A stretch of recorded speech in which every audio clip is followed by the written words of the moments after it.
수술 후에 가장 많이 묻는 질문들 몇 가지 답을 쭉 드려볼게요.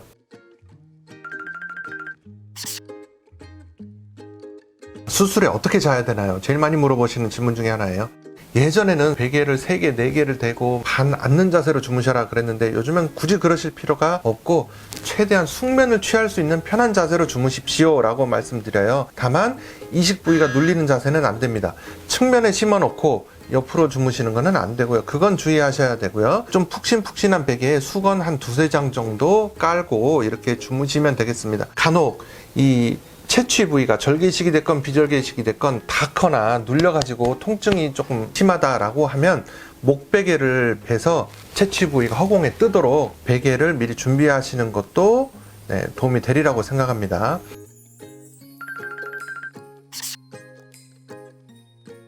후두부에서 약간 지연성 출혈이 있는 경우가 있어요. 특히 비절개에서 조금 그런 경우가 절개보다는 좀 더 많을 수 있고 수술 후 첫날 밤에 약간 있을 수 있습니다. 이런 경우는 너무 당황하지 마시고요. 깨끗한 꺼즈나 수건으로 출혈 부위를 5분 정도 이렇게 딱 지그시 눌러서 압박을 해주시면 대부분 지혈이 됩니다. 그래도 지속이 되거나 불편한 점이 있으시다면 수술 후 퇴원 설명을 드릴 때 비상 연락을 하실 수 있는 연락처를 다 드려요. 거기로 연락을 주시면 병원에서 성심성의껏 조치를 취해드리니까 걱정하지 않으셔도 되겠어요.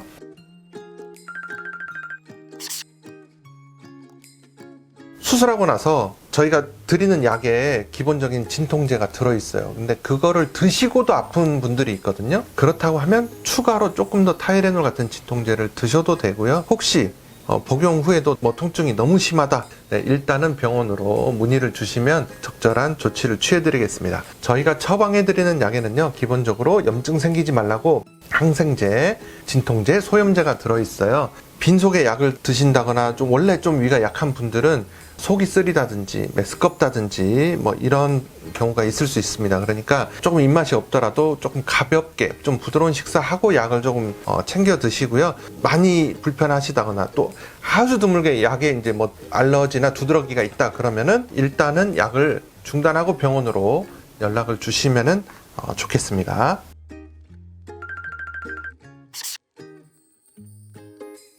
수술하고 나서 얼굴이 부으면 티가 나잖아요. 근데 이제 수술 후에 붓기는 대부분 눈 주위까지 붓기가 내려왔을 때 티가 나게 되는 원인이 되거든요. 요 눈 주위까지 붓거나 멍이 이렇게 드는 경우는 생기면 오히려 저희가 깜짝 놀랄 정도로 드문 현상입니다.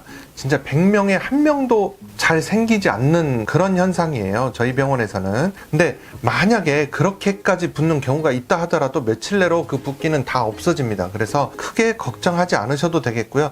만약에 붓기가 심하고 너무 불편하시면 병원으로 연락을 주시면 붓기가 빨리 사라지는 그런 주사나 또 다른 치료를 해드리니까요. 병원으로 이제 문의를 주시면 될 것 같습니다. 예전에는 붓기 예방하고 냉찜질 이런 것도 시키고 그랬는데 요즘에는 거의 그런 일이 발생하지 않아서 특별히 안 하고 있습니다. 대부분의 붓기 경과는요, 요 이식부에서 살짝 한 2-3일까지 이 이마 정도까지 살짝 내려와서 이마가 약간 빵빵한가 하는 느낌이 있다가 그냥 눈썹 밑으로 안 내려오고 흡수돼서 없어져 버리는 경과를 밟게 되겠고, 혹시 눈 주위까지 붓기가 내려오는 것 같다면 병원으로 문의 주시면 적절한 조치를 취해드리겠습니다. 다만 매우 드문 현상이다, 이렇게 아시면 될 것 같아요.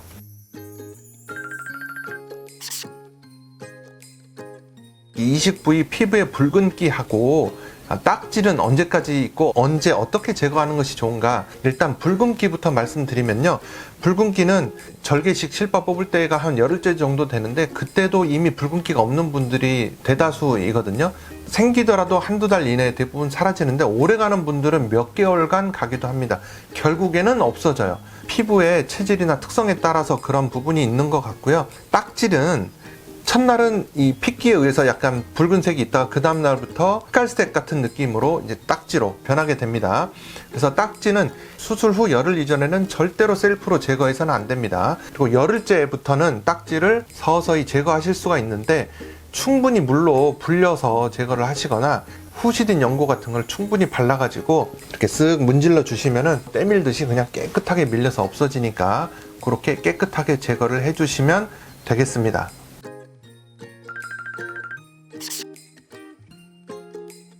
채취 부위나 이식 부위에 모낭염 무늬가 굉장히 많이 있을 수 있어요. 그래서 모낭염은 그냥 아주 약한 피부 상재균인 포도상구균이 환경의 변화에 의해서 일시적인 피부 트러블을 일으키는 것이다 라고 생각하시면 대부분 틀림이 없습니다. 그래서 이 모낭염이 생기면 절대 확 짜버리거나 긁어버리거나 이렇게 하지 마시고요.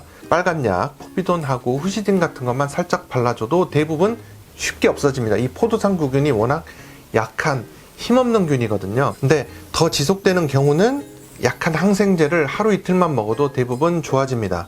혹시라도 농포가 발생하거나 하면 그냥 살짝만 탁 따가지고 면봉으로 살짝만 눌러서 그냥 농만 배출해줘야지 거기를 꽉 쥐어짜거나 누르는 거는 가급적이면 안 하시는 것이 좋고요. 제일 좋은 거는 이렇게 사진으로 찍어서 병원으로 문의해 주시면 저희가 대처 방법을 또 다시 한번 설명해 드리고요. 아니면 내원하실 수 있다면 내원해 주시면 저희가 적절하게 처치를 해 드리겠습니다.